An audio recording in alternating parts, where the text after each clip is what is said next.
Hello, friends. Welcome to Creative Medicine. In this lecture, we will learn about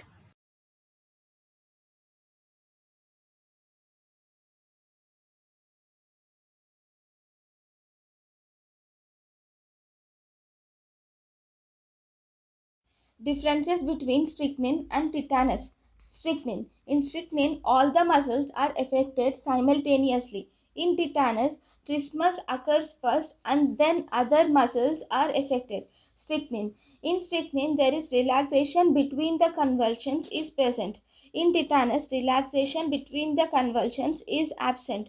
Strychnine can be detected, relaxations can be detected in the body. In tetanus, relaxations cannot strychnine can be detected in the body, whereas tetanus cannot be detected in the body.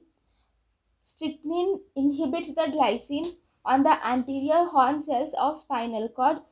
That too.